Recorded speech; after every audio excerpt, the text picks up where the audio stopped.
What's going on, guys? Welcome back to the Contractor Secrets podcast. I got him back, Nick Slavik, the painting goat, the painting business guru. He's here to share his secrets. So we did this live episode in our painting contractors group, and so insightful. Literally every time I talk to this guy, I get held to a higher standard. That's why I love bringing him on. And I know through whatever you're using to listen to this podcast, it will raise your standard. So be ready as you hear how Nick operates and runs his painting business. Take notes, and don't listen with judgment on yourself about how you're doing business. I think when we hear that somebody's operating at such a high level, operating with such high standards, it makes us feel inferior. So don't listen with that approach. Just listen with acceptance that you will be able to take baby steps to get to that point. Implement some of the things you hear. Don't think you have to go from 0 to 100. Just implement some of the things that you hear. If they're good ideas, add them to whatever you thought was a good idea, and make your idea even better. So no judgment here. Just kind of listen, absorb, and learn from one of the best in the painting industry, Nick Slavik. The big question you need to ask yourself every day is, do I own a job or do I own a business? And unfortunately, the majority of contractors out there own a job. That's right, they're a slave to their own business. But the other side of the fence is so much greener, it's so much better, and that's when you're finally fully in control of your destiny, your freedom, your time. And that's what Contractor Secrets is about. It's about taking back our time, building a business with systems, standards, values, procedures, putting yourself in the driver's seat. And that's what it's about. So I'm excited. I'm happy to have you here. Let's dive into the Contractor Secrets podcast. All right. Well, what's up, everyone? I got him back. I rallied him back. I know he's got a big schedule. He's been all across the world, visiting different countries and performing all sorts of amazing feats for the painting contractor world. I have him here, Nick Slavik. Man, thanks so much for joining me back on the Contractor Secrets podcast. Always a pleasure. How are you doing today? Good, man. Thanks for the opportunity, and any chance I get to talk to you, Tanner, you know I'm going to take it. So I thank you so much, man. It's always a pleasure. So let's dive in, man. I think the real question is, how do you nail the intro to Ask a Painter Live every single time? It's like perfect. I mean, are you rehearsing this thing in the mirror in the morning? yeah, so there's some things in life, Tanner, that are fair, and then there's some things that are not fair. I'm really good off the cuff, and this is a combination where not only am I good off the cuff, I'm horrible at almost everything else. I've said it hundreds of times, over and over. Repetition. It's been a weekly recitation for over 5 years. Man, So it's perfect. It's flawless every time. I love it. I mean, it's great. Listen, man, Tanner, you could wake me up out of my sleep in the middle of the night and say, Nick, you're live. And I'd say, hey, everybody, happy Friday. It's Nick Slavik. You know, I would jump right into it. I love it. I love the proprietor of. So no, it's awesome, man. You bring energy to the trades. And I always love seeing the engagement on the posts. You know, you're answering questions, you're doing it, and somehow maintaining focus on whatever you're working on. I mean, that is a job in itself. Being somebody who tries to create content offline, doing it live, okay, so we know that's difficult. So well, let's get into it, man. I was kind of following along with you. You went to Brazil. I know you have quite a bit of a following there. What's a takeaway, man? I wanted to ask you that when I saw you there. I mean, you seem to be so submersed in the culture and the trade. Seeing, obviously, don't have the exposure that we do to some of the resources that we have, but it's really cool to see it. So out of everything that you experienced there, man, what was that one thing that you came away with, whether it's something you were grateful for or something you learned, and what was that takeaway, man? Yeah, so I was really of two minds, and it took a very long plane ride to decompress because last time I went, I've done 2 tours in Brazil now, and the first one was just what is going on here. I didn't even know the language or anything. The second one was, okay, I have some data now. I want to dig in. So they arranged a special night for me where I had about 20 of the largest painting contractors in Sao Paulo, and Sao Paulo is about the 5th largest city in the world, 20 million people. So these are guys who had been. Arturo was one of the main guys there, 150 painters. He's been in business for 30, 40 years. And the interesting takeaway was every single thing that you hear painters in the United States complain about, the price of a gallon of a paint Sure. and not enough good people. That's exactly what they said down there. Wow. The interesting data point was they pay sometimes a quarter of what our labor is. So where we would start a painter at 18 or 20 bucks, they're paying people $4 to $8 an hour because that's the economy down there and the dollar exchange rate. And they have access to 20 million people, and they still Wow. complain about the same thing, Tanner. Yeah. So initially, when I was at that meeting, I was like, you guys don't have any magic solutions for finding all the greatest people who work for almost no money and don't bug you. But Unbelievable. I like on the plane ride home, I kind of like made peace with it. And it's like, oh, wait a second. This is a human business. Because we deal with humans, it doesn't matter what the economy is, what language we speak, what country we're in. We're all going to have the same problems. And this is not a weird thing in our economy right now. People think there's not enough painters, not enough good business owners. There never has been. Right. I can almost guarantee you there never has been. Right. This is a constant effort, and we can never stop. There's never going to be an easy solution to this. And that's my biggest takeaway, which is I am never going to hold out for a second to think that there's a magic solution to people out there. Wow. So I get this question, or I get this statement, and I know you hear it all the time. Your big focus going into the expo is going to be knocking down limiting beliefs. You hear this. I see it all over. I can't find quality help. I mean, in our group, you could probably search it and just scroll because of how many times it's been written. It's hard to find help. Someone comes to you with that. What's a statement that you would say to them to shut that down, to get rid of that limiting belief? What's something that you would just, there's no argument to it. What's a question or a statement or an action step that they failed to take to even validate that? Yeah. I hired 14 people in December, Tanner Mullen. Wow. I hired 14 people in December. And they are, honestly, my team is looking around and they're saying like, Nick, you don't always hit it out of the park, but this is the finest group of people you've ever gathered. And today, Tanner, as soon as I'm done with this podcast, I'm going to my shop, and it is the end of their 2-week apprenticeship program. It's the end of the 2 weeks here, and I'm doing. So you onboarded 14 people in one shot? Yeah. So we actually onboarded 10, and then another 4 are going to start at the end of the month, just because they couldn't make, they wanted to give notice with their employers. But yeah, we trained for the last 2 weeks. We've been training 10 people in our training facility. So amazing. I mean, listen, you can say there's no people out here, but here's the truth, and then the next question, Tanner, is going to be, well, what's the magic website? It's like, guess what? I'm in all the same places you guys are. And probably less than you are. Sure. The thing is, I put forth a whole bunch of intentional effort, and I actually have a value proposition for these people. So, with 50 to 80 hours of my own time, I can turn out anywhere from, I used to say 2 to 4 candidates. And this last time I turned out 14. That's an aberration. I normally only go for about 2 to 4 candidates a time. But the biggest question is, show me on your calendar where you've put forth 50 to 80 hours of your time to recruit decent human beings. Wow. Would you put recruiting decent human beings in the same category or with the same skill set required as sales? Okay. Because in the same way that you're advocating for customers to hire your business, I think that we need to transition our mindsets of these people need us as opposed to we need them. And when you come from that perspective, you're really trying to sell yourself as a business that is really fighting to attract the best people, the best talent. Would you agree with that? Yeah. So you know that I love the data. My last year that I did all the estimates for my company, I did 800 estimates. That's a time of somewhere between an hour and a half and 2 hours per estimate. So I put in 1,600 hours in 1 year to estimate all the work for my company, and my SR is less than 50%. So really, I spent probably about 800 hours not successfully. Yeah, you can say wasting, but then you look around and you say, well, listen, you're selling a product to them. When you recruit, just like you said, you're selling your company. Show me how you used 1,600 hours last year. People are willing to go out and sell like crazy all the time, but they won't put forth 1 ounce of effort to finding humans to join them. Take me through this. I'm looking for a job. I go and I see your ad.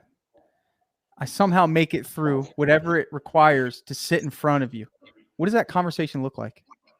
Yeah. So I hate interviews. People don't tell you hardly anything. Number one, small hurdles, and I want people to self-select. So you have to respond to the ad, which is a weird ad. So already Mhm. it's self-selected. Phone interview, and if you don't throw up on your shoes, you get an in-person interview. In-person interview, all I want to do is just hear you talk.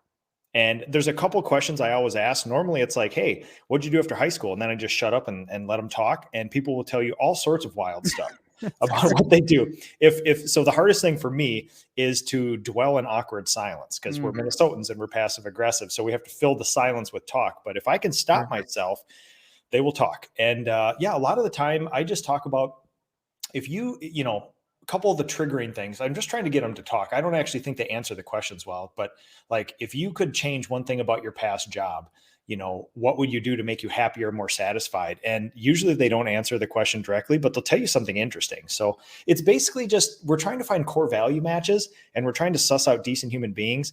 We can't look for any qualifications because really we're not even looking for painting experience. So right. it really, I hate to say this, but we have the 5 core values in my company. And I'm just trying to check those off in my list. Like, would I have a Sure. barbecue with this person on the weekend?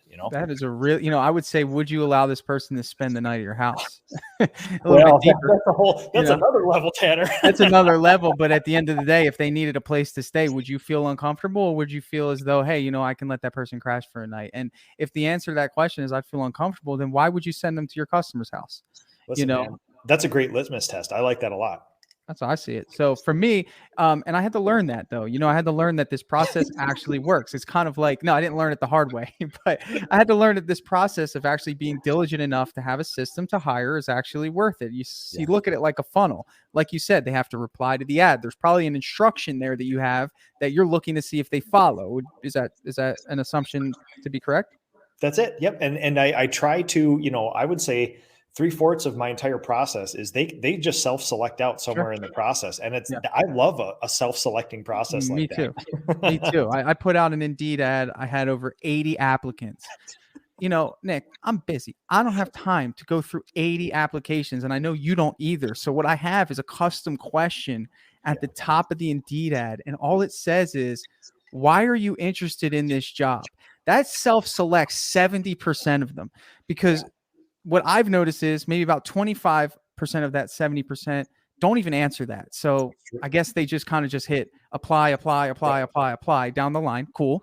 Then you have some individuals that say looking for more money, get Yep. those out of there, right? Mhm. Then you have some individuals that come with a little bit of heart and passion and those values that you emphasize of, the painting trade has always been exciting to me. I've been in lawn care and I always wanted to learn a new trade. Okay, I can work with that. That's a good start. Let me now look into their application, right? Yeah. you know, Let me now look into their application. So you don't just start looking for help when you need the help, do you?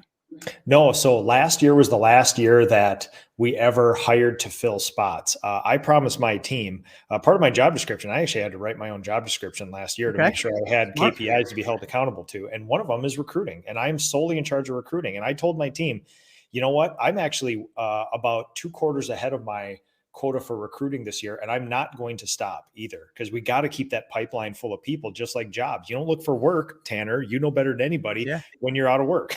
No, worst time to look for work is when you need it. That's And right. it's the same. It's the same with hiring. The worst time you look for an employee is when you need it because then that turns into desperation. Now you're in the mud. And then Yep. it's really hard to get rid of a job that you're already working on before you take the job. In the same way, it's very hard to get rid of a employee or person that you agreed to keep busy at the time when they're already working for you. So avoiding these mistakes early on. So kind of wanted to squeeze that out of you because I really wanted to emphasize this to my listeners and those in the group that everything in business, if you want a calculated result, has to have some sort of process attached to it. And that gets me into my next phase of something I learned from your good friend, JP, Jason Paris, is taking intuition and turning it into a process. Yeah. And I had to actually re-listen to the podcast I did with him to catch that because it went right over my head. I asked him about it, but I was so engaged in the conversation, it kind of flew. And then I had to listen to it again to catch that. So I'm going to say it again because it probably went over someone's head listening. Intuition, turn it into a process. Can you give me some examples of some things that were once intuition in your business that are now processes? Yeah. So Jason says that statement, and he backs it up with two more then after that, which as well. And he says that as many times as I do the intro to Ask a Painter. So that comes right off the top of his head, and you have to be like, "Oh, pump the brakes, Paris. That was important. Say Yeah, that again." that's what I did. I said, wait, Yeah. wait. Honestly, Tanner, everything. There's Yeah. not one thing that we don't try to have into a process, because again, it's like we don't want to have these things handed down like ethnic traditions verbally, songs and dances and hymns and things like that. It has to be written down, and it has to be referenceable. And then you attach it to somebody's job description, incentivize them by doing good results with that, and then you have a self propagating system where it'll happen because people are incentivized. But no, really, there are different levels of that. So this last 2 weeks, we've been training 10 apprentices in our facility, and our bedroom SOP is one that we go hard on. I mean, the 23 steps to paint a bedroom, there is no wiggle room. We're in there on every step trying to memorize. There's also the estimating SOP, which myself and estimator Andy uses, that we don't necessarily do that because we pretty much have it down, but it's more of just like, we don't want to leave this for chance, so we write it down. So there's things that, some things are a little more esoteric, and some things are a little more like, oh no, this is a operating system. We will do everything, but they're all written down so we can reference. So if Andy and I disappeared, there would be an estimating SOP that somebody could pick up. When you say SOP, standard operating procedure, we know, and I think this is another stat Jason threw at me, 99% of painting contractors do under $1 million per year. Throw a number at me. What percentage of that group of, I would say, let's say business, owners, not just the people that go out and paint, what would you say percentage wise actually have an SOP in their business of some sort, written down, stamped of approval? This is how we do it. What percentage would you say? Yeah. 1%. 1% It's of the very 90. likely, that anybody can cowboy it to 1 million, but it's very hard to stay there unless you have a professionalized business. And honestly, you can look at almost everybody doing over $1 million, the 1% of our industry, and say those are the people with employee manuals, standard operating procedures, pay scales, goal setting and review meetings, training, employee handbooks, things like that. And it's a very clear drop off for then the people who don't. Because the goal is to repeat a result, right? So there is this infatuation stage of business where you get excited about the money you're making. You get excited about, hey, I turned that opportunity that I got from Facebook into a customer. That customer then got turned into future business or whatever it is that got there. What we're trying to do in business is repeat the same results so we can grow, and I think we're spinning our tail without those SOPs. You are so kind to share yours all over the group. I see the screenshots, I see this and I see that. Somebody seeing that who doesn't really know how to get started with an SOP looks at your super level 10 Nick Slavik amazing SOP and says, yeah, I don't think I could, number one, create that, number two, implement that. How do you get started on the most basic level of SOP? Because if 99% of people that we agree are not doing it, throwing out some information about, hey, you need to create it, clearly they haven't with that information, knowing that. So what's an easy way to get started with that? How can we just begin an SOP? Yeah. So I feel like every answer that I have that goes with those questions like that is super unsatisfying, which is just write it down. I talk regularly with people. Actually, I believe the next Ask a Painter show this weekend, we're going through Mastering the Basics. It's probably going to be on standard operating procedures. Okay. And legitimately, I talk with tons of people who are like, I've been trying for 6 months. I just haven't got it down. I'm giving up. I was like, you know how to paint a bedroom. Write down the steps right now. It takes 30 seconds. Congratulations. That's an SOP. An SOP is as simple as prep, top 1, top 2, deprep. Congratulations, that's an SOP. Now add in some other important things in there. Add in the junk. People think that you have to get a professional videographer and do this crazy cinematic film here. It's like, I honestly, Tanner, if you know how to paint, this shouldn't take you more than an hour to write down every standard operating procedure in your business. All you do is make a step list like this. I wrote every SOP in my business in 2 hours for painting, for coatings. Really? Yeah, just from spinning it off the top, of course. And that goes to show. But then you went back and refined it for the next 2 years, but that's getting started though. No, listen, honestly, if you are an owner operator and you are out there painting, it's likely you know how to paint. You may not be perfect. You may not be perfect every time, but sweet Jesus, write down the steps you take. You Write down know the steps, them. get it out of your head. Get But it out of your head, how do man. you feel when someone tells you, "Well, they didn't do this properly, so I fired them"? And I hear that often. I hear that, contractors and business owners get frustrated because, someone on their team didn't do something right or do something correct. And I say, you can't hold anyone accountable in your business unless you give them an SOP of exactly what's expected of them and how it's done.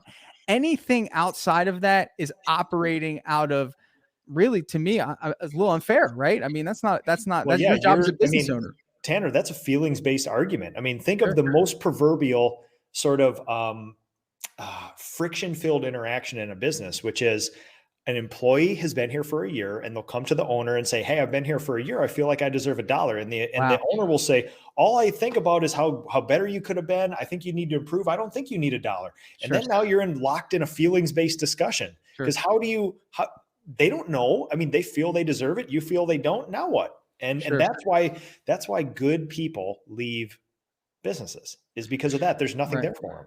There's nothing there for them. And I think that we have to understand that you want motivated people that are always looking for the next step, just like we are. I think in business, we attract people who are similar to us, or else they probably won't last around us very long.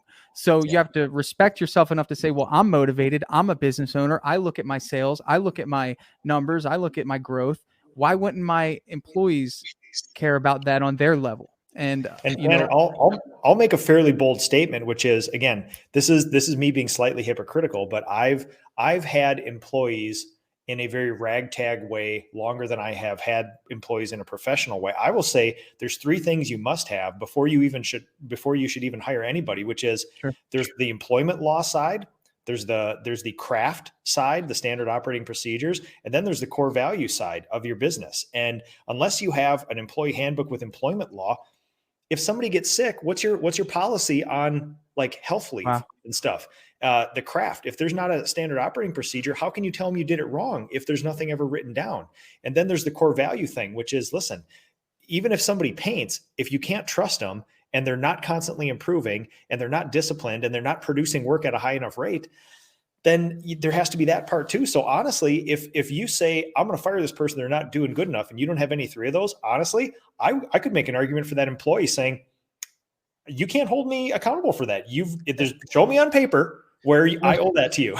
Yeah, exactly. And I think we get in this cycle, and I think we're one of the only not only, I mean, there's so many, but like, you can start a painting business mostly around the country with a pulse. So essentially, you can show up to someone's house and start making some really good money. And we get so caught up in that cycle, in that whirlwind. I call it the infatuation stage. We stay there, we live there, and then we come up for air and we realize that we didn't really create anything other than a job for ourselves. Yeah. And then burnout occurs, and then these things start to happen. So one thing that I wanted to ask you and I wanted to hit on is the, I call it the ers of the one man show, right? You have the guy who knows everything. He's afraid to let anyone on their job site because he's afraid that the quality will go down. He's never trained anyone, so he lacks in that area of training and letting people make mistakes, and lacks in the area of creating those standards. I mean, how does someone like that come up for air? Because I feel like that is the largest majority of this industry are Yeah. these individuals that understand how to paint. They survive off of word of mouth, but they're hitting some sort of roadblock where they're saying, okay, I'm getting older. My body hurts. My customers aren't being taken care of. I don't answer the phone. I don't get back to them when they want an estimate. I don't. And I'm at a point now where I'm starting to get angry. I'm starting to get frustrated. It's affecting my personal life, and this is a really serious deal for a lot of people. How do you reach in there and get someone out of that? What's the mindset change? What's the strategy? What's that one thing where someone can take that step forward and get out of that cycle? Yeah, that was 100% me, Tanner. I mean, I 14 years ago when I started my business, that was exactly me. I burned down versions of my business because people couldn't do work as well as I could. And I bled. I'm a martyr for this craft. I've Wow. tried everything and done everything. And that is a horrible leader thing to do. People take some sort of, odd, odd pride in that. And I did too. And it's horrible. So honestly, it takes a lot.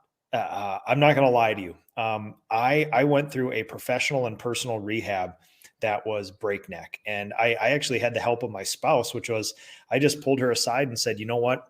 Because I got raised in this trade by my father, who was the Sure. typical tradesperson in the generation above us, which is an old grumpy guy who screams at you and you've never done enough. There's nothing written down.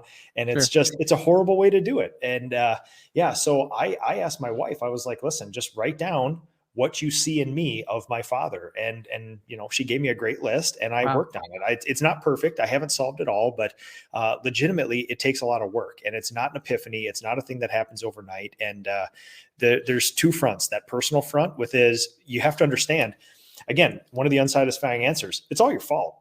It's you. I mean, it's a one person company. Any problems you experience are the direct result of your effort. So congratulations. The good thing is you can solve it all because it's you and you can make quick decisions. But the bad part is it is your fault. This is the product of your creation. So the personal front and then the professional front, which is, this is not a value statement. A lot of times, you know, we talk about when I started in the industry, we were talking about 80% of our industry being single person companies or 1.5. The more info that Jason Paris and I get from being involved with the PCA, last year we said 98%. This year, 99%. It's Wow. likely 99% are single person companies. This is not a value Wow. statement. This is not me saying Yeah. that that's bad. If you understand the risk, the 99, you could make an argument that 99% of our entire industry is not a business owner. They are self-employed. You know the difference. You used the terms before. You just created a job for yourself. And how you know the difference between a business owner and self-employed is if you're self-employed and revenue generations is dependent on your labor 100%, you created yourself a job. Now that's not a bad thing. It might be a well-paying job. You might get ultimate satisfaction on it, but understand that job goes away if you break your leg and you have to Wow. price in risk to that. And Wow. the common misconception of this is, hey, if Tanner can only pay me 25 bucks an hour, I'll go out on my own. I'll charge 30. Guess what? That's great.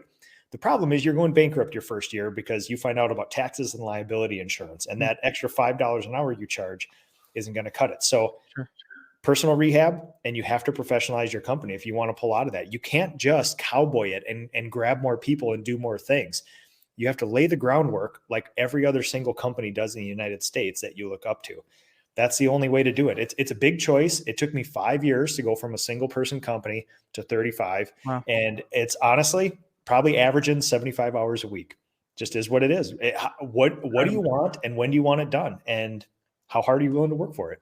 How does personal development and self-discipline outside of work affect your business?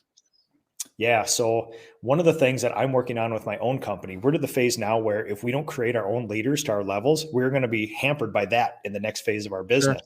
And Because the you're not thing going to bring in leaders from outside. That would be demoralizing to your team. well, listen, that and it's like you're never going to get them to be your Exactly culture what you want. and a good leader. Yeah, exactly. Just like Sure. painters. There's a reason we made a freaking training facility is because there's not enough people that do it the way we Amazing. want to. So Sure. the thing that I keyed in on over what I've learned about my own self rehab and coaching and things like that over the last 5 years is that the more acceptable and willingness to take in accountability, the better leader you're going to be. So I'm trying to now instill that in my people. And what you'll find generally in an organization is that at the technician level, the painter level, a lot of people really don't like to be held accountable. Now, I think we found good versions of this where people are acceptable, but honestly, it's a low risk, low reward job, which is, you can put your foot through a coffee table and you'll likely still get a paycheck that week by Correct. law, Correct. as you move up into the leadership team of my company, now all of a sudden your salary plus bonus, you have to risk a little more to get a little more. You also have to be open to me saying, you did not perform well last week. What exactly are you going to do this week to change that? Painters aren't always acceptable to that. The ones that do magically excel. When you get to our level, Tanner, at the business level, I actually had my coach. Can I use a cuss word on this? Maybe. Go for it. So my coach 2 days ago stopped me from talking and said, that's bullshit, Nick, this week. That is a level of accountability that you have to be open for if you're the owner of a business. If a client interaction, if a client pulls you aside and says, I don't really like your cabinets, and you automatically bristle and start pushing back on them, Wow. you are not going to be that. You don't have what it takes to be a professionalized Wow. business owner. You need to be open to everybody telling you're horrible and then using data to either prove or disprove that.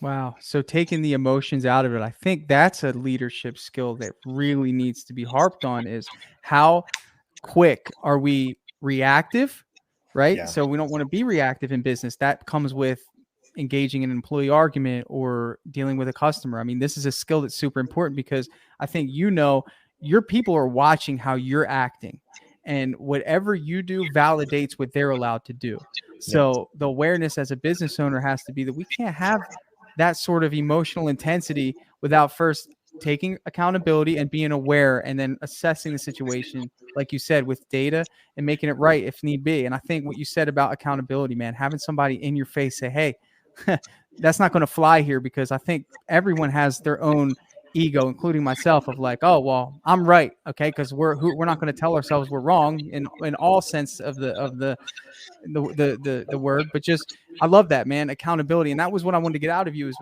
what's that personal development look like? How do you balance family life? What does that look like for you? You're very busy. You have so many endeavors. You have all these employees. How do you maintain that balance? I think that's a struggle for not just people at your level, but I think it's even more of a struggle, More. Nick, for the one man shows Yeah. who are working from 7 a.m. to 7 p.m. 6 days a week. What is that? I mean, how are you balancing family life? Yeah. So the first thing I'll say is, so we all think we're unique in our struggle, right, Tanner? It's like, woe is me. This is happening to me. Congratulations. I was there too. For 5 or 6 years of my business, between 4 and 6 in the morning, I did whatever paperworky sort of things needed to be done. From 6 to 4, I painted, and from 4 to 8, I did estimates. Wow. I don't think I was a sucker for doing that. I was building something, and fairly aggressively. And congratulations, you're a business owner. What are you willing to risk to get a reward? Because your risk and reward profile has to be higher than an employee. If you say this is something where you can tell people aren't quite there yet for a professionalized business, is, well, I'm not going to go on that estimate. It's not a guarantee. I'm going to try to pre-qualify it. We go on every estimate. Right. What are you willing to put out there in order to get that job? And it's the same thing. If you think you must be guaranteed something, you're probably not set up. This year, Tanner, sorry, that was a long way around saying that I am working with my coach now this year to make sure that I am actually maintaining family and professional sort of boundaries. And it starts with your calendar and then sticking to it. And over the last couple of weeks now, we're 2 weeks into the year, I have been compliant with my new process and my new calendar. But it's hard to be, Jason said a great thing to me yesterday. Present is where your mind and body are in the same place. And so I've got the body in place, but I'm playing Legos with my kids for 3 hours a night because I like Legos a lot. And I still find my mind is not always there with them as much as I thinking about business. It's thinking about what's due tomorrow. I'm the same way. I mean, we all are. And congratulations. And this is why when you look into the world of literature and poetry and art, everybody's talking about, the struggle to be present. That's why we do yoga. That's why we do meditation and all this stuff. It is so hard, but how much effort are you willing to put forth? I know it's probably going to be a lifelong thing, but I do know this, that every single person older than me, when I ask them for advice, they don't say, hey, here's a mutual fund, or here's a special bank, or here's a credit card that gives you good returns. They say it goes fast. And when they're talking about goes fast, it means they're kids. That means all of a sudden your kids are little babies and then they're out of the house. Right. And I want to tackle that sooner than later. And I don't want to be reactive. I want to wait to the end. Yeah, agree. That's it, man. And I'm not going to be perfect. I'm not going to seize every moment. I'm not going to be 100% present, but God damn it, I'm going to try. And can I paraphrase this? Yeah. You're making it a priority. You have to. You outlined an area that is important to you, and you're making it a priority. And I think if anyone values their family in the same way you do, I do, then what you need to do is make your business a priority so it doesn't hurt your family life, because it's really hard, Nick, to go from being your own boss back to working from somebody. That's like hitting the lottery and then going broke again. Would you agree with that? Tanner, my nightmare scenario is that I have to get a job someday.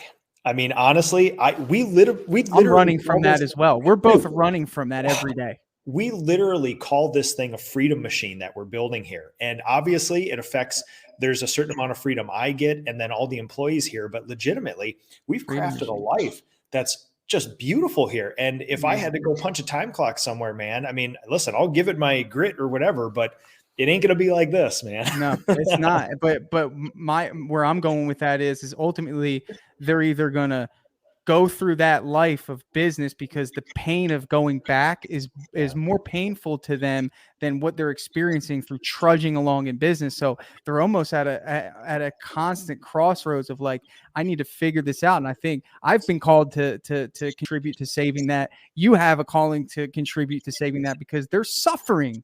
It's Yeah, suffering. It's self-inflicted suffering because of a couple of things in business that just are not in place. And I think that if we can help narrow and boil that down to a couple basic principles, we talked about a simple hiring process. We talked about standard operating procedures. We talked about a little bit of work-life balance. I'm kind of trying to get to there with these topics that I'm bringing up because I'm hearing it so often. I do these business breakthroughs and it's like, well, I can't seem to get some good help and I can't seem to, keep my schedule busy and I can't seem to find work-life balance. And it's like the same thing over and over again. It's like, you have got to be a doer. You've got to set your alarm clock earlier if you have no time. And you got to say, you know what, for the next 3 months, I'm going to commit my entire being to this because my family is at stake. My business is at stake, all these things. And I'm sure you had to have those conversations with yourself. Yeah. Yeah, absolutely, man. There's only one interesting data point. I've only met one business owner who wakes up after his painters start working, who I've ever seen be successful in this entire industry. That's it. Yeah, like you said, you just got Well, to that's get a good stat. you got to do it. You just got to Wow, do I it, had man. to sit on that one for a second. So somebody that his painters are out working, he's now just getting up. Okay, I overslept, a handful of times. New baby, it happens. There's no worse feeling than knowing that your guys are out there and you're unavailable. I know, So right? quickly nip that in the bud. And I couldn't imagine that, but essentially it's just discipline. I think the uncomfortable part of business for many technicians is the paperwork. The uncomfortable part of business for many technicians is the scary aspects of tax, the scary aspects of insurances, all these things that they were never exposed to, never taught. And then essentially they've been doing it so long, they haven't gotten caught. So it's like, well, it's so hard to go back. Tell me about outsourcing. Tell me about what you're seeing in our industry with software like Gusto for payroll, with software that allows us to kind of utilize and outsource. What that to me means is that there's no excuse.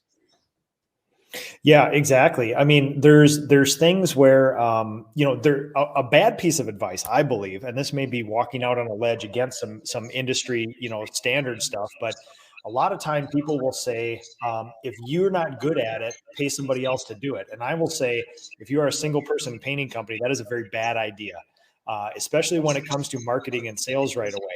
I would always make sure that you have your proven processes down and things like that before you do that, then seek it out. I got to the point where I absolutely needed somebody with marketing and sales and then advertising and things like that. But things like payroll and taxes, there is no reason.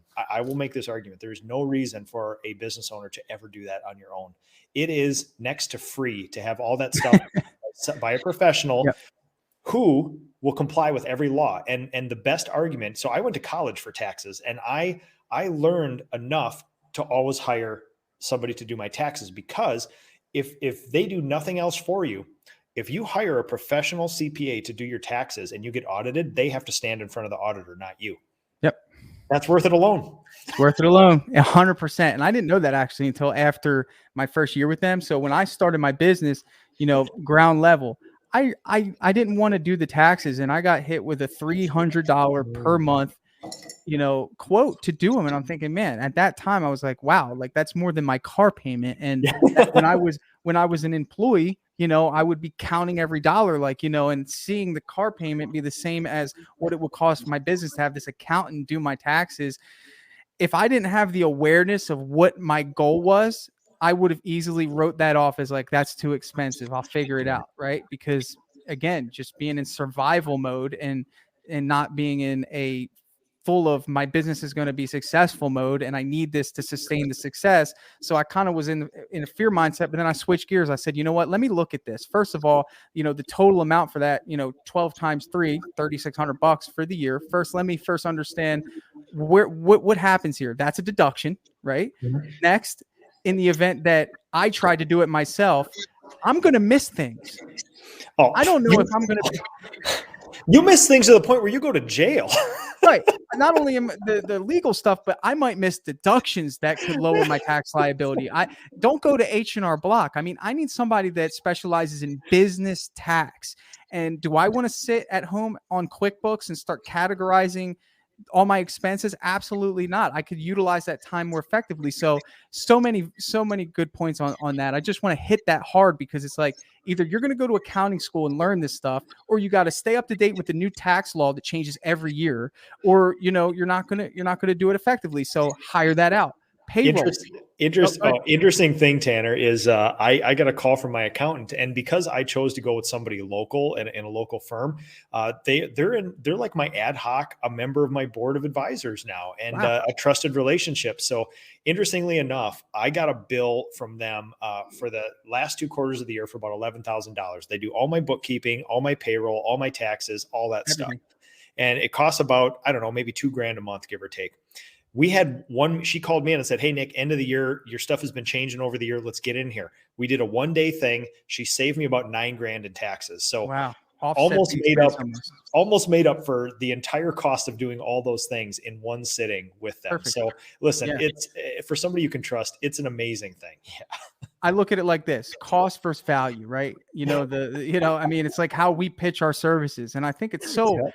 wouldn't you say that it's funny when you see these conversations about people haggling about price on these things, but when they go to sell their service, they want the customer to recognize the value of which they provide, and when the customer bats an eye at their price, it's disrespectful. Yeah. For me, it's like, you have to understand this is an ecosystem here. You want good service to support a good business, and you got to pay for that. So I definitely wanted to hit on that. A couple more topics here, man. I wanted to hammer out while I have Yeah. you. Advancing the trade, right? We talked about that, but for you, what does that really mean, man? I mean, is it possible? Are we going to put a dent in it in our lifetime? Where do you see this trade ending up in the next 10 years? Yeah. 10 years, there will be a change. Jason Paris and I believe so deeply in this that he's the board chair of the PCA and I'm the vice chair. And just like every president and vice president or first lady, we come in with an initiative. And the PCA has an amazing sort of like archive of painters training, like world-class stuff, Spanish language stuff, videos, text, standard operating procedures. It is the foremost like technical training in our industry. Jason and I truly believe that that is something that we need, but what our industry really needs is professionalized painting businesses and owners. So we did the same thing. You take the ethos of trained painters in the most high way, and we're doing that. Our initiative is that for business owners, and we're going to be rolling that out this year. We truly believe that look at, you take one Jason Paris, one Tanner, one professionalized business. We know from talking, Jason Paris was just with you. Professionalized businesses from all over the country visit one another, and magically, they don't have as much problems. They don't have the pain finding work, scheduling, estimating, finding help. Right. Professionalized businesses are problem solvers, and they actually solve these problems. So our theory is, if we want to move the needle on the industry, let's attract some more Tanners and Jasons. That's what we need, the bright minds, the to steal a term from the military, a machine gun is a force multiplier. It's not one bullet, it's thousands of bullets a minute. That is a force. It takes what one person can do and turn it into what 100 people can do. Sure. You, Tanner, are a force multiplier. Jason Paris is an ultimate force multiplier, and that's what we need in this industry. So this year, you are going to see the finest business professionalization training that is out there. And legitimately, if people actually did this, it could move the needle on the entire industry. Wow. Yeah. And I think that collaboration is key. I think we're Yeah, moving the needle a little bit with this group. I feel like it this is group huge. here, hey, listen, when you come across with challenging questions about how to deal with customers, what are you doing for payroll? This wasn't available 10 or 15 years ago. Everybody was on their own little island and they got information from the people around them. And I don't know about you, but few and far between around my area with forward thinking painting business owners. I mean, it's not as common. We got to travel a little bit to get to those. Right. But when you bring everybody in the same room, the large majority tends to either gravitate to the good idea or question the way they've been doing it. And even if that question comes up of like, maybe I should be doing this a little bit differently, that's still a good thing. Would you agree? Yeah, no, absolutely. And our breed of contracting is completely different from my father's. I mean, my father doesn't own a computer, own a cell phone, and basically has never talked to another painter before.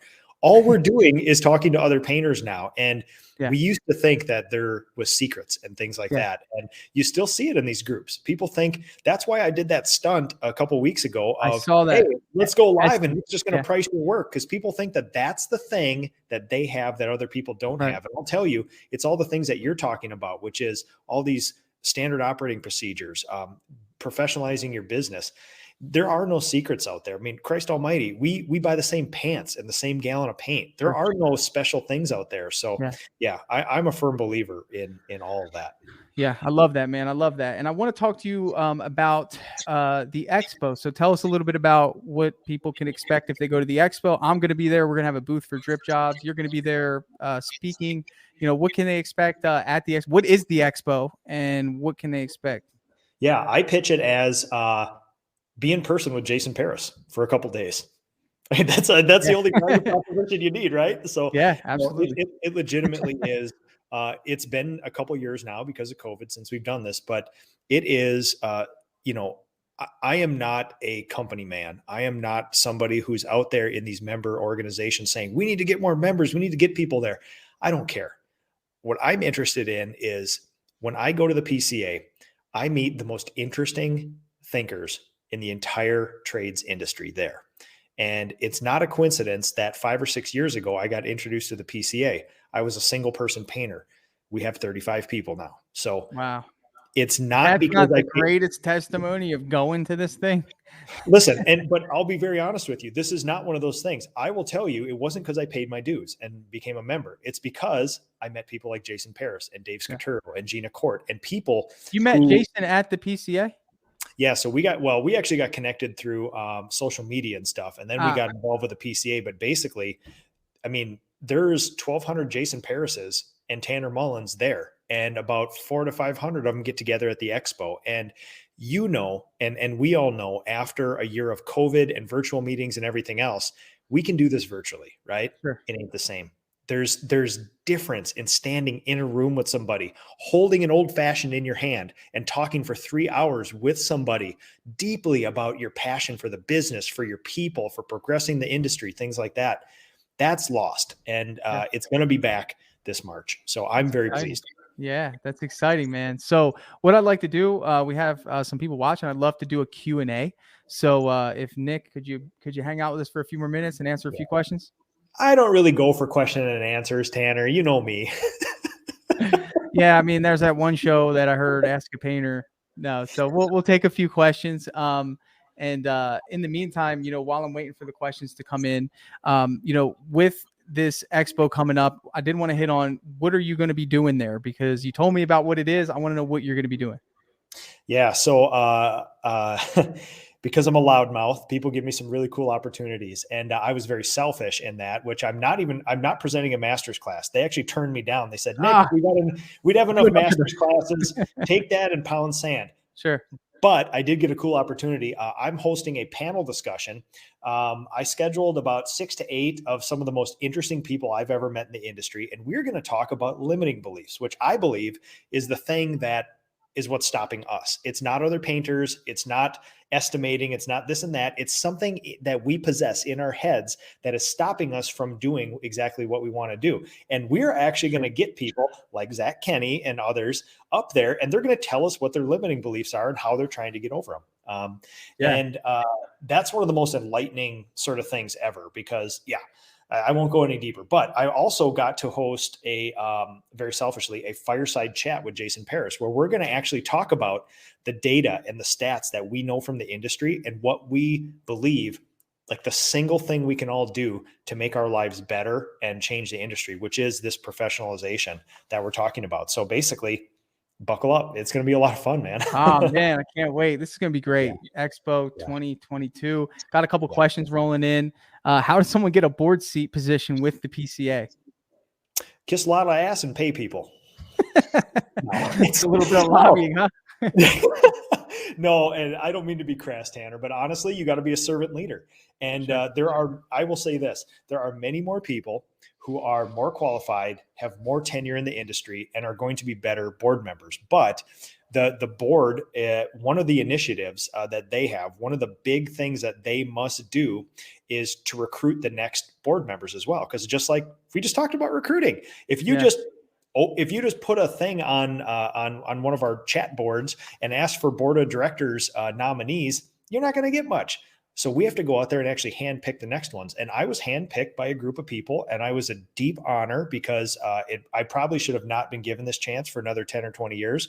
But they thought it would be a really innovative time for me and Paris to come on and sort of have our time with this and see if we can't get something done. So yeah, you basically have to be a servant leader. And I will tell you this, Jason Paris will never tell you this, but he has been board chair for a year. He has one more year, I believe.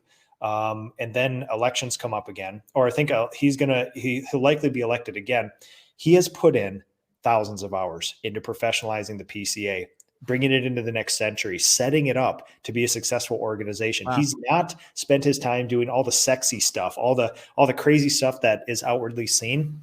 He toils away to make sure that this organization runs as well as his own painting business and holdings company. And I will give him a lot of credit for that because he's never going to be out there spouting that out himself. And yeah, we should all be thanking people, servant That's leaders awesome, like him who do that. So. and he's behind the scenes. He's not a guy that's going to boast and brag either. So No, shout out to but if you. we give him a chance, I will tell you this. One of the coolest things that Jason Paris does is he has one of the most interesting, awkward senses of humor you will ever see in a human being.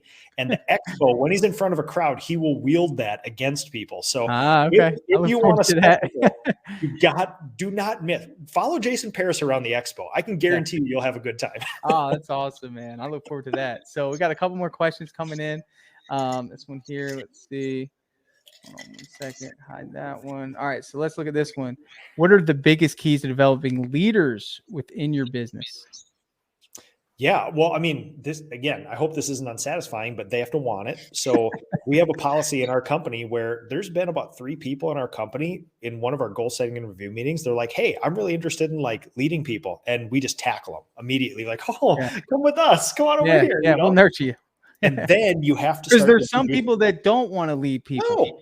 Or don't know that they want to lead They people. don't know But that they want I to. will tell you this, the people that say they do absolutely do. And then you have to start introducing them to accountability, which is that's the hard thing. Like you could say, "Hey, read the books, do this and that." I haven't got much out of leadership books, if I'm going to be honest with you. I've read all the this and that's and whatever. And honestly, it's like, yeah, great. Some Chinese emperor did this years ago. That feels really heavy-handed, and actually, I'd probably lose the trust of my people if I did that. I don't feel like that's a good thing.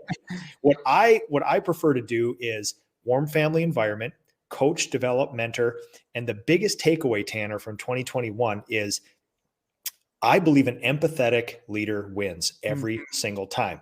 But you have to be careful with who you give your empathy to. If they don't match your core values, you don't extend the empathy. They must perform first. They must gain your trust. After they gain your trust, though, you need to bend over backwards and break yourself. And it's not going to feel fair.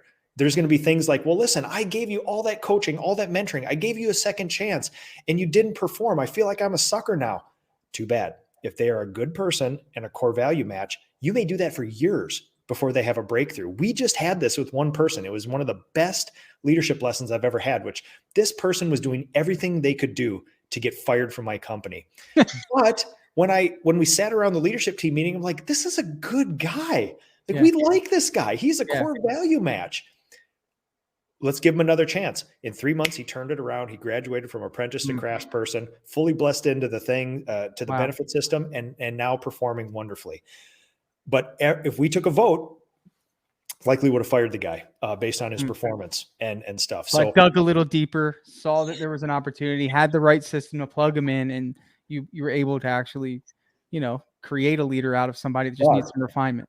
You know this too. This isn't a feelings-based thing. There are standards in my company. I gave him 3 months. I said, you must produce at this level. You must be 5 minutes early everywhere you go. You must do, and all things that were completely quantifiable and completely up to him. So basically at the end of it, there was no feelings-based discussion. You either did this or you didn't. It's a light switch. So I couldn't have done this if I hadn't have done all those things that I mentioned before, an employee handbook, the pay scale, the standards, the things like that. So, yeah. All right. That's good. A couple more for you, Nick. We're going to squeeze it out of you for our time here, man. Happily. Got a couple more. So hello from Norway. Traveling overseas is a bit more difficult these days. Any chance the expo will be recorded or some sessions live streamed? I know I'll be live streaming stuff at our booth, but I think Nick's will probably be a lot more fun. No, there will be. So what normally doesn't happen is that every single session is recorded and available for the general public for free. It's one of those things where the production cost of that would be enormous. So what you're going to find though is a whole bunch of people like Tanner and I will be producing lots of content during that time. Hey, and we have this awesome group. We'll just stream it here, and if you're not there, we'll get it to you somehow, right? That's it. And Lucas and I talk, and Lucas is awesome. And listen, man, it'll get better. There will be more content out there, but there are some things like my master's classes. I've never publicly streamed them because those are for the people who are in that room, because we have very difficult discussions a lot of the times. And we share a lot of perspective that if you caught the 35th minute of that and taken it out of context, that would be a tough thing to swallow. That would be a tough thing to swallow. All right. We got a couple more. So what are some examples of KPIs you use for your painters? Does it go further than just production? Yeah, there's probably 14 things, and one of them is revenue per hour. So they are the 5 core values. There's revenue per hour. There is uniform standards. There is equipment readiness. There's a whole bunch of our electronic updates that they have to do, filling out our work orders and then updating the company. There's a whole, we actually have a sheet in our company that says the standards. Do this and you keep your job. That's the bare minimum. That's what it is. And you have to basically check all these things off every quarter that you did that. So only one painters are the hardest thing to keep accountable to that, because really, unlike a salesperson, my estimator, Andy, he's the easiest guy to hold accountable because all he does is generate numbers. And it's so easy to do, average job size, success ratio, how many sold, how many cold this week, how many did you sell on the spot, all sorts of things like that. But painters is tough. I only have one number like that. But yeah, in our apprenticeship program, though, I do have a list of about 11 competencies. And in your first 3 months here, you have 3 or 4, and every quarter you stay with us, we add competencies. So there are some things like doing a bedroom wall repaint in 4 hours. You need to do that to get a raise to the next level. It's the updates and things like that. So there's some things very specific to our company, but painters are hard, man. Yeah. Good. Couple more. Question. Best advice for securing enough winter work after you hire your first couple full-time painters? I feel like if anyone knows how to answer this, it's you. Yeah, man. So we early on, so there's always 2 answers to this, which is what did single person painter Nick do, and what does Nick with 35 people do? Single person painter Nick, I couldn't have been more nervous when I took on my first person through the winter, because I thought, how the hell is this going to work? Magically, we had enough work, and then we took on another, and we had enough work because the impetus was I was driven a little harder because I had these families to help feed. A lot of it, I did about $500K in revenue based on word of mouth, referral, and repeat clients. After that, I actually had to start paying for stuff. And what I do is I try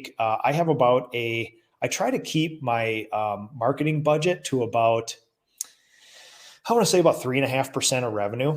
And we expend almost all of that during the 6 months of winter in Minnesota. So we have a crazy demand curve, as everybody knows. The summer, the demand curve goes so high that it's unbearable and it's painful. And then in the winter, we're all sitting here screaming right now saying, how do we get work? How do we get work? Every other post on your forum is that. How do you guys get work? we take our entire marketing budget and spend it between October and March during the year, and we send out flyers. So that's the Prepare. way that I've been able to find work. I've tried everything else, and as you know, I have been limited in my effort to do experiments, but I have done ancillary experiments and all the other stuff. Right now, I've found a way that I can spend some money, get some leads. I feel like over the next 5 years, we're going to have to refine the process. It's kind of a simple process. So Last question here, and I'm going to add to this question. It's, do you feel COVID has been good or bad for our industry? Obviously, you have to kind of look at that from the perspective of growth and change. yeah. What are you doing with the paint situation? Hot topic. In terms of, are you struggling to find what you need? If you are struggling, how are you adjusting? And then, of course, the pricing. I know your answer is going to be that's not a factor for us, but can you hammer that a little bit harder today?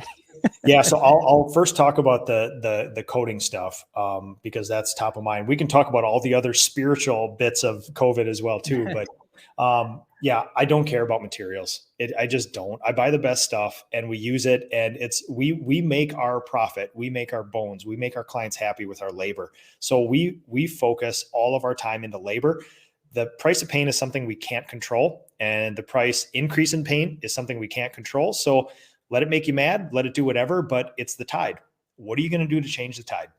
You can rally against it. You can fight against it. You can put your effort towards it. You're not going to change it. It is what it is. Every paint company does their annual increases. It is what it is.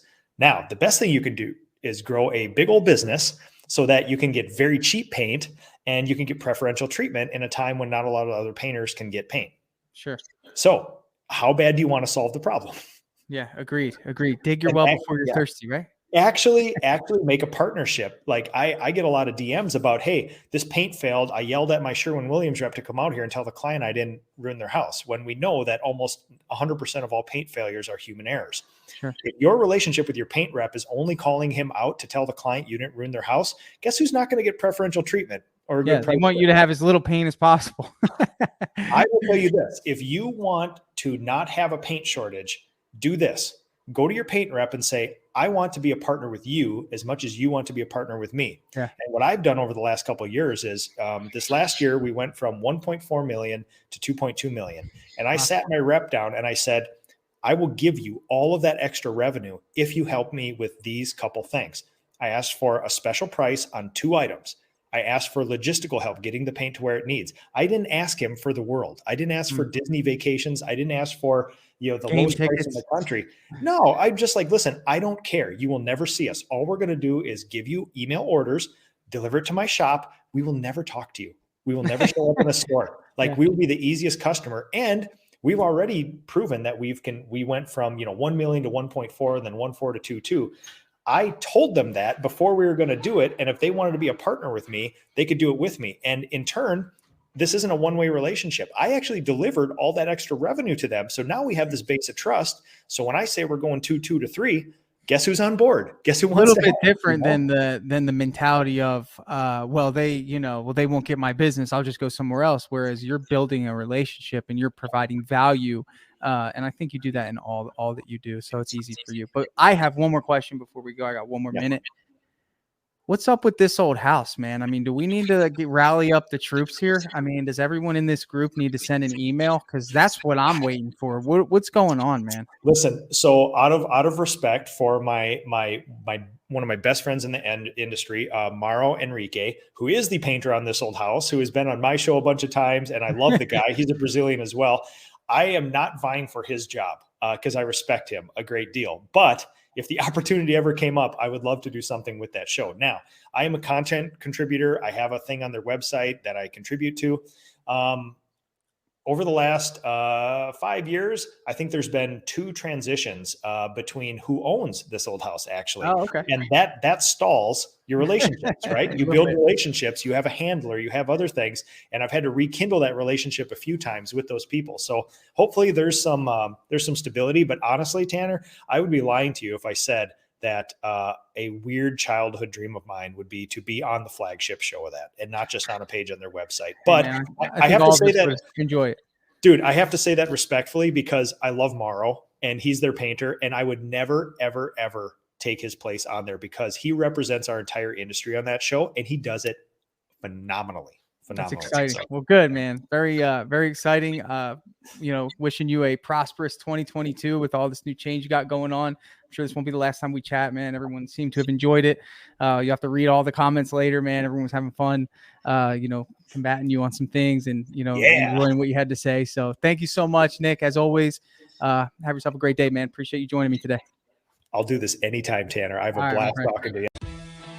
Dripjobs CRM is finally here. That's right. So Dripjobs is an automation platform for contractors, home service professionals that's going to automatically follow up with your customers. It's going to allow you to send invoices, estimates. It's going to allow you to send out blast marketing emails to individuals based on where they are in the buying process. This software is next level. And I'm reaching out to you. You're a listener of this podcast, and I want you to be one of the first ones to give it a shot. So if you want to see what Dripjobs can do for your business, I'd love for you to head over to dripjobs.com, sign up for a free demo, and get your team involved, and let us sit with you and show you how powerful this software is. It's going to save you time, it's going to make you money, and you're going to love the features that are built into Dripjobs. So if you want to check it out, head over to dripjobs.com. And we will give you first priority being a podcast listener to be one of the very first to try out Dripjobs in your home service business. I'm super excited to share that with you, and I'll catch you on the next episode.